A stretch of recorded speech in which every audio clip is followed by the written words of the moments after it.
حضرت مولانا پیر ذوالفقار احمد نقشبندی دور حاضر کے ایک بہترین ناصح، عالم، عارف، صوفی اور مبلغ تسلیم کیے جاتے ہیں۔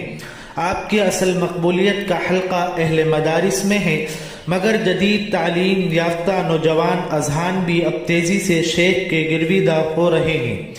آپ الیکٹریکل انجینئر بھی ہیں اور 40 سال کی عمر کے بعد آپ نے خود کو صرف دینی تعلیم دینے کے لیے وقف کر رکھا ہے۔ اس دور قحط الرجال میں حضرت مولانا پیر ذوالفقار احمد نقشبندی صاحب کا وجود کسی نعمت غیر مترقبہ سے کم نہیں۔ وہ اس امت کا ایک زندہ معجزہ ہے۔ انہیں دیکھ کر خدا یاد آتا ہے، ان کی باتیں سن کر دلوں میں سوز اور تڑپ پیدا ہوتی ہے۔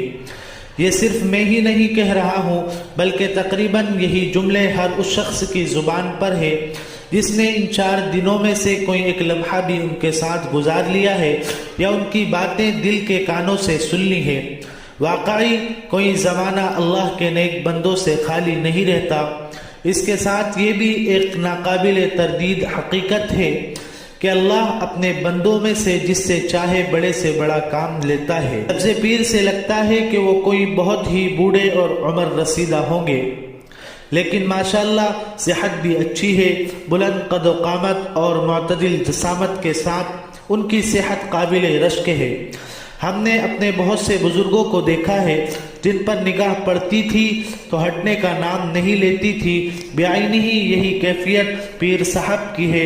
چہرہ ایسا منور، تر و تازہ و شاداب کے نگاہ پڑے تو ہٹنا بھول جائے۔ لبوں پر کھلتی ہوئی مسکراہٹ، آنکھوں میں یاد الہی کا سوز اور تڑپ، طبیعت میں حد درجہ انکسار اور تواضع، اپنی ہر ادا سے گہری چھاپ چھوڑنے والی شخصیت اہل دیوبند کو مدتوں یاد رہے گی۔ حضرت کی زبان میں بہت تاثیر ہے۔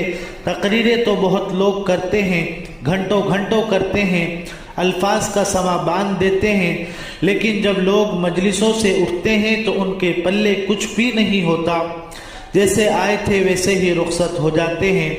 حضرت پیر صاحب کی خصوصیت یہ ہے کہ وہ عام سی سادہ سی باتیں اسی سوچ کے ساتھ کرتے ہیں کہ دل پر اثر انداز ہو۔ وہی باتیں جو بار بار کتابوں میں پڑھی، وہی قصے جو زندگی بھر پڑھتے اور سنتے رہے، ان کی زبان سے سنیں تو بالکل نئے محسوس ہوتے ہیں۔ ان کی آواز کا سوز اور دل کا اخلاص سننے والوں کو اپنے حصار میں لے لیتا ہے۔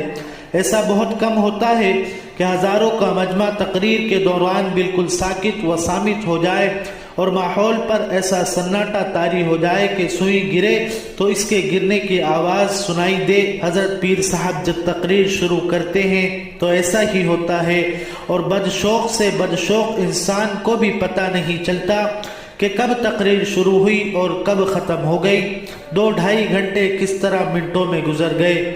تقریریں تو بہت سنی ہیں، لیکن اتنی جامع، مرتب، حسب حال اور پر اثر تقریریں کم ہی سنی ہیں۔ حضرت کے ایک خلیفہ نے بتایا کہ حضرت پیر صاحب ہر تقریر سے پہلے مکمل تیاری کرتے ہیں، نوٹس تیار کرتے ہیں، احادیث کا متن نوٹ کرتے ہیں، حوالے تلاش کرتے ہیں، حسب حال واقعات اور اشعار کے ذریعے اپنی تقریر کو سجاتے سنوارتے ہیں۔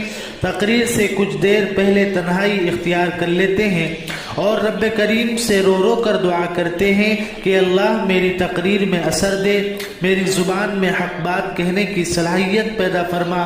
حضرت پیر صاحب خود فرماتے ہیں کہ میں الہامی تقریر نہیں کر سکتا۔ رات بھر مطالعہ کرنے کے بعد سامعین کو مخاطب کرتے ہیں۔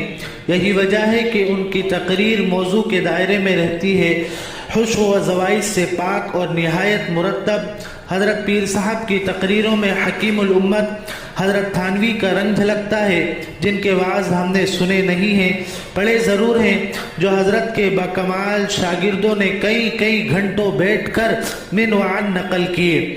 ماضی قریب نے حکیم الاسلام حضرت مولانا قاری طیب صاحب کی تقریریں بھی سادگی، شگفتگی، اثر انگیزی اور برجستگی کے لحاظ سے بے نظیر تھی۔ حضرت پیر صاحب جدید تعلیم یافتہ طبقے کو متاثر کرنے کی بھرپور صلاحیت رکھتے ہیں۔ ان کا مطالعہ بڑا وسیع ہے، مشاہدہ گہرا ہے۔ وہ مغربی تہذیب کے مظاہر دیکھ چکے ہیں، اس کی برائیوں سے اچھی طرح واقف ہے اور دینی تعلیم کی برکت سے ان برائیوں کا علاج بھی خوب جانتے ہیں۔ یہی وجہ ہے کہ ان سے استفادہ کرنے والوں میں ایک بڑی تعداد ڈاکٹروں، انجینئروں اور عصری علوم سے وابستہ لوگوں کی ہے۔ یہ بات بھی حیرت انگیز ہے کہ جس قدر جدید تعلیم یافتہ طبقہ ان کی طرف بڑھ رہا ہے، اسی قدر دینی تعلیم سے بھی وابستہ لوگ بھی ان کے دامن سے وابستہ ہو رہے ہیں۔ آج سے چند سال پہلے انہیں کوئی جانتا بھی نہیں تھا، خاص طور پر ہندوستان میں تو ان سے کوئی واقف بھی نہیں تھا۔ 10-15 سال پہلے وہ کسی کے ساتھ دیوبند آئے اور گھوم پھر کر چلے گئے، نہ کسی نے ان کی آمد کا نوٹس لیا اور نہ نظر بھر کے ان کی طرف دیکھا۔ اچانک ان کی شہرت کا سفر شروع ہوا اور جس طرح مشک کی خوشبو مہکتی ہے اسی طرح ان کے وجود کی خوشبو مہکنے لگی۔ یہ خوشبو سرحدوں سے نکلی اور دور دور تک پھیل گئی۔ آج شاید ہی کوئی جگہ ایسی ہو جہاں یہ خوشبو نہ پہنچ رہی ہو اور مشام جان کو معطر نہ کر رہی ہو۔ اس میں بہت کچھ دخل ان کی تقریروں کا ہے جو مولانا صلاح الدین سیفی کے ذریعے مرتب ہو کر پوری دنیا میں پھیل چکی ہے۔ حضرت پیر صاحب دوسری بار جب ہندوستان آئے تو ان کی شہرت و عظمت کا سکہ لوگوں کے دلوں پر بیٹھ چکا تھا۔ آج وہ جہاں جا رہے ہیں عقیدت مندوں کی بھیڑ انہیں سر آنکھوں پر بٹھا رہی ہے۔ پوری دنیا میں تقریباً آپ کے 150 سے زائد خلیفہ ہیں اور تمام ہی مشہور و معروف ہیں، عوام و خواص میں یکساں مقبولیت رکھتے ہیں۔ اس ویڈیو میں ہم چند خلفاء کے نام اور وطن کا ذکر کر رہے ہیں۔ اگلی ویڈیو میں انشاءاللہ ان خلفاء کا تعارف اور حالات زندگی کے متعلق بھی بتایا جائے گا۔